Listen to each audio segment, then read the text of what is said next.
Agwụ is the spirit of abundance. Agwụ edokwala ọfụma. Ọwụ mmụọ eribe agwụ. Mana ịghọtakwa the operation of agwụ gị. Ịghọtakwa the operation of agwụ gị. Agwụ bụ ikuku. Agwụ bụ ikuku. Ọ mmụọ ikuku ka ọ bụ. Adịma na ikuku na-eku unrestricted. One major principle of ikuku bụ do not restrict the flow. Do not restrict the flow. Onya mere na agwụ na-ala ike ọ na-ebute ọ na-apụ ọ na-ebute ọ na-abata ọ na-apụ inlet and outlet. That is the way to maintain the abundance of that force akpọrọ agwụ. And ebe nsogbu na-anọ adị ịghọtakwa the operation of your agwụ. Ọkwa ihe a na-ekwu about mmadụ ime onwe ya, man, know yourself. How much have you studied yourself to understand yourself and how your spirit forces operate? How well do you know? You can actually be agbara wafa. You know we fair check give or believe an agbata nafa. You have to study yourself. How do you understand the operation of your agwụ? Goto onwege and the key end. The greatest power you can ever have on earth, in your existence here on earth, is to know yourself, understand yourself. You know, how will the force of abundance? Onye ghọtara agwụ ya ọfụma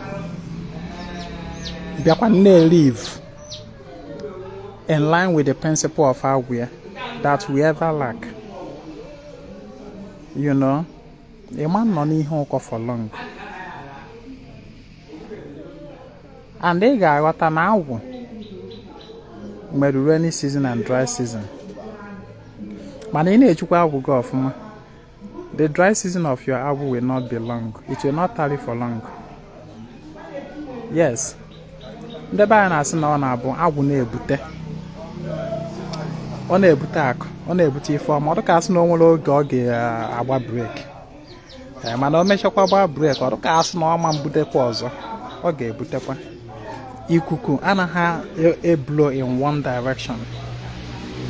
It varies. And I got money the operation of your agwụ. You got there.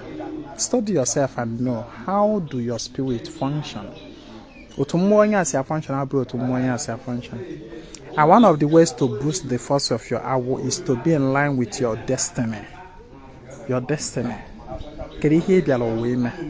Are you in line with that thing that you have come to do? What are you here for? Are you just here to eat, sleep, and go? What are you here for? Have you been able to discover that? Your destiny. When you are working on in this life in line with Ife, that is when you see the full functionality of your chi, your agwụ, your ikenga, and the money in esoge. But if you are working against your own destiny, you are climbing the hill with heavy load. It's not gonna be easy. I will go on how to know your destiny. It's just study yourself. When everything boils down to know yourself, and knowing yourself is study yourself. Pay attention to yourself. Take actions and note the reaction. If you mind anything, if you want, and that is one thing about Agwụ is the spirit of perfection. It is the spirit of creativity, and the more you create, the more you get perfect in it. Do things, take actions, study the actions you take, and take note of the reaction that you get. That is the best way to know. To know your destiny, so one spiritualist or the other for it. No, I am directing you into yourself because that is where the real you is. The real you is not an alpha dibia. The real you is not with any spiritualist. The real you is not in the hands of any man or woman. The real you is inside of you. Fish it out. Discover it. Study yourself. You know what? There's one secret about Agwụ. Emana, the way Agwụ make you wealthy, the way Agwụ makes you abundant is by boosting your skill, your talent, your creativity. You know, that thing that you are created for. When you are in line with it and you keep doing it, you will be getting more revelation about it. Just take for example, if you are a born artist, probably you sing. Now, you have the Agwụ for singing. The way to become wealthy and abundance in that singing is to keep doing it, practicing. The more you do something, the more that thing gets into you, and the more you improve in it. Keep doing it. As you do it, you fail, you rise, you make mistakes, you correct yourself, you keep doing it, and you keep getting perfect in it. And that is when your power, your wealth begin to manifest. That is how your Agwụ will set you on the height where the world will be seeing you. Onye ọbụla bụ Agwụ anaghị abụ lazy person. Because of what? You know the reason? The reason is that your Agwụ can never allow you to be lazy. It will keep pushing you to keep going on. As you do, as you make practice, as you journey through, that's your destiny. The more you get perfect in it, and the more you are taken higher in it. Agwụ abụọ that spirit ị ga-abụ. Ị ga na-eme expect ka o je butere uwe ego. Ego Agwụ gị na-ebutere gị bụ site na ife ahụ ị na-eme. Ihe ahụ ị na-eme. Like, what are you here? What are you called for? What is your talent? What are your skills? It is in doing them that you see the power of your Agwụ in manifestation. The real question remains, do you know your destiny? Do you know what you are here for? Do you understand yourself? How well do you know yourself? What can you say about yourself? What are you good at? What is your destiny? I keep telling people, the worst mistake that people make is going to their fellow human being to do divination and tell them their destiny. Here is one of the most misleading religious idea. Like I told you, your destiny is with you. It is yours to discover. And you must also remember, discovery of one's destiny is a lifelong task. It is not something a dibia or a divina or a pastor or evangelist or prophet can just take 5 minutes or 1 hour and just run divination and tell you that this is your destiny, or this is your destiny, or this is your whatever.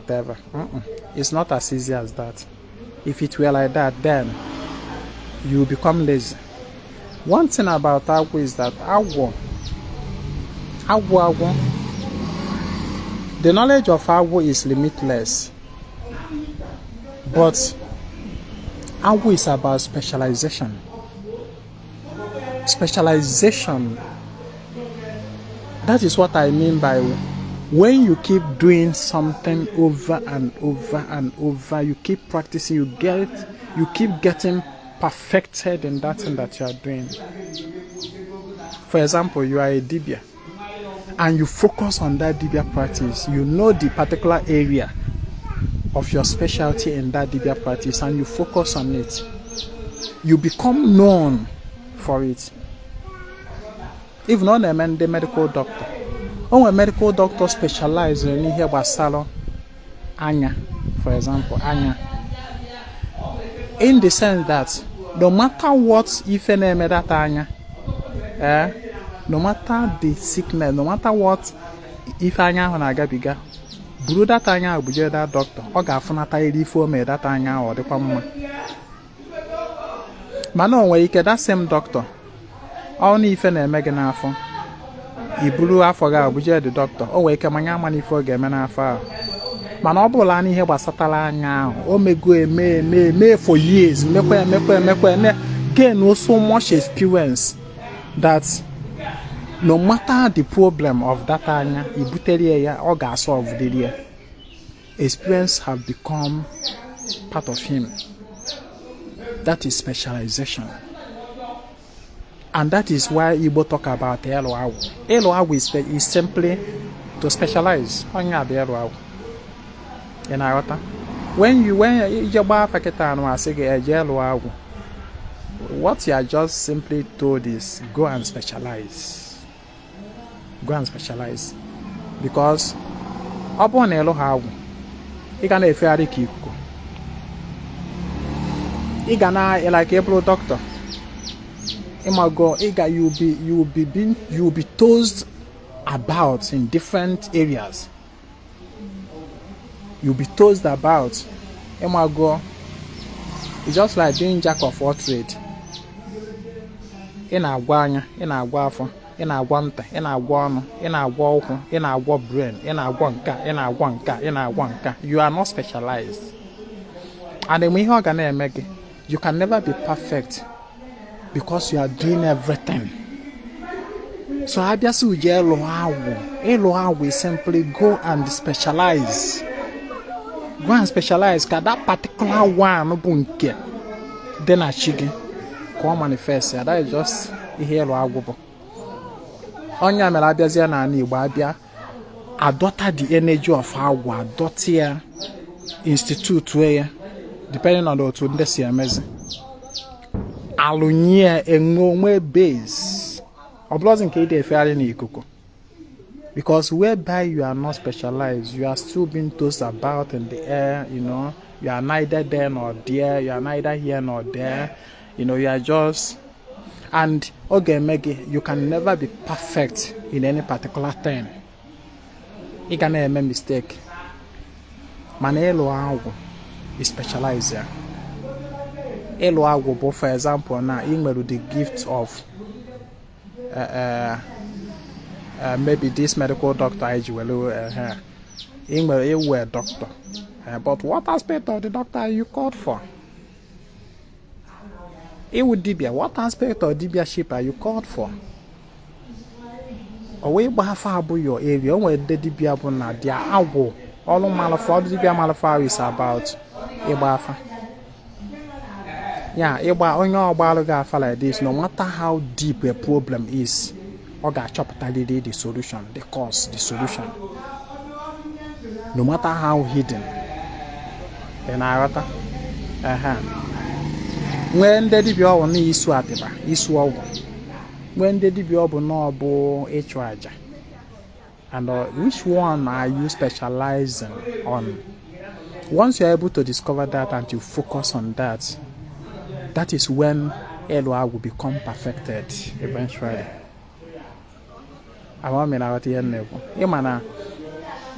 One major mistake of this award now the practice is that we take the religiosity, we place more importance on religiosity and pay less attention to the spirituality. The spirituality of Agwụ is actually to specialize. Ọ bụ ịlụzie agwụ, maybe ewu dibịa. Ka ewu dibịa ọrụ ọ na-abịarụ gị na-alụ. Ọrụ ịchụ aja bịa ịchụ aja. Ọrụ ije mmiri bịa ije mmiri. Ọrụ isu ọgwụ isu atịba. Ịgwọ ọgwụ bịa ịgwọ ọgwụ. Ọrụ ime nke a bịa ime. Ọrụ ịgba afa bịa ịgba. But when you lụọ agwụ, you become specialized. Mgbe ahụ ka ị ga-amazi oke na ọ bụ ịgba afa ka mee specialize in ya. And the one thing about specialization is that no matter how many, no matter how insignificant or small it may appear, how we ga abaga ọgaranya, how we ga-eme gị nnukwu mmadụ site na ya. Kena o nwere ndị dibịa ọ bụ nọ ịgba afa ka ha specialize in ya. Ọ na-agbadata afa, ọ gbacha ọgbawo ọsọ uje chọrọ onye ga-arụrụ gị ọrụ. And afa ka ọ na-agba efu ya ọ na-eme ọfụma. Agụ ada abịa. Ịghọtago? So it's about specialization. And how to find out your area of specialization is still your task. Jụọ chi gị, jụọ ndị gị na ha ebi ụwa. Ask those spirit forces so gị to direct your path.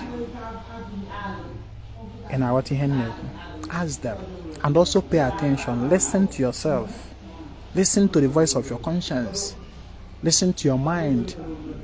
Gee akọ na uche gị ntị. Maka na onye ọbụla nọ ndụ mmụọ ya na-agba ya okwu. Mana ọ na many people adịghị ege ntị. Ị na-aghọta? I keep saying it. The worst mistake you can ever make is to go to a dibia. Ka ọ gbara gị afa ka iwe ma your area of calling or specialization.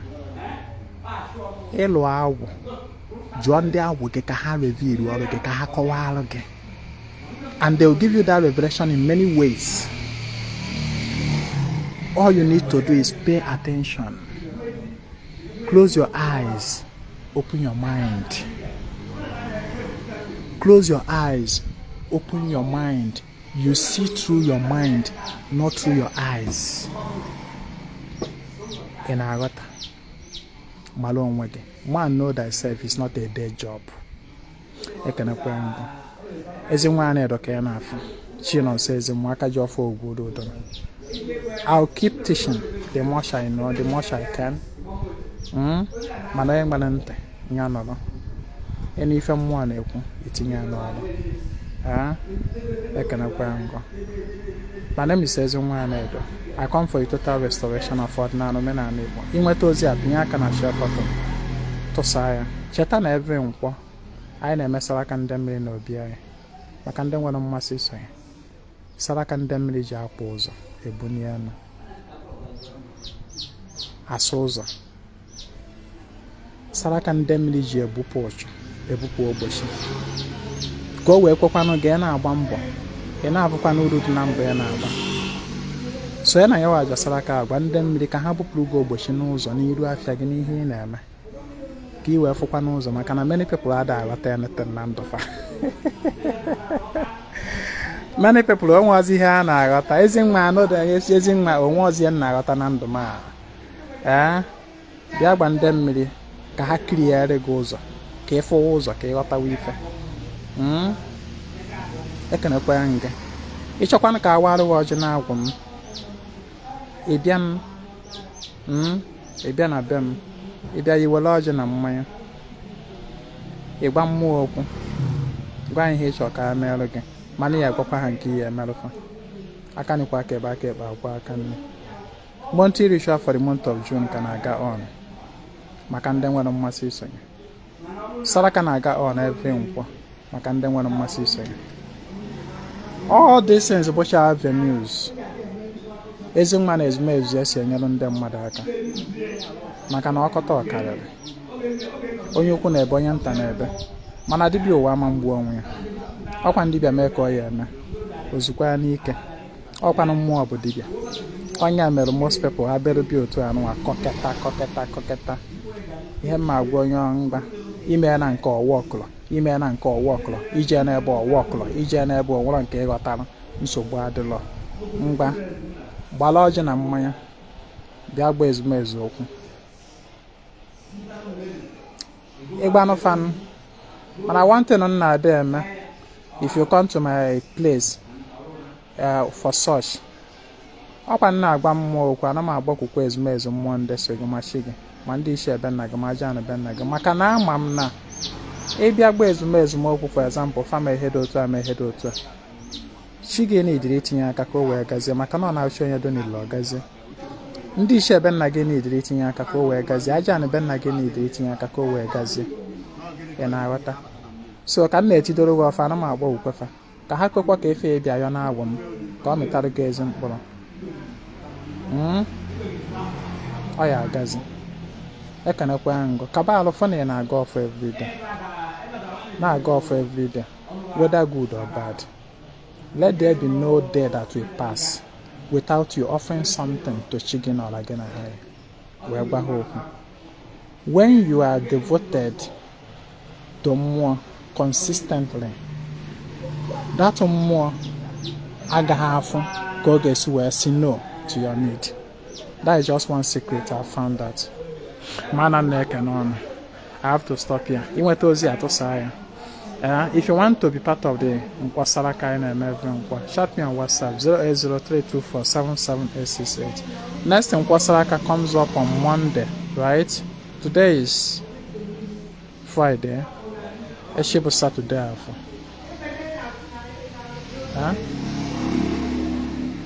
Eshibu Saturday. Sunday will have Monday will. So next time is on Monday being is it 10th or what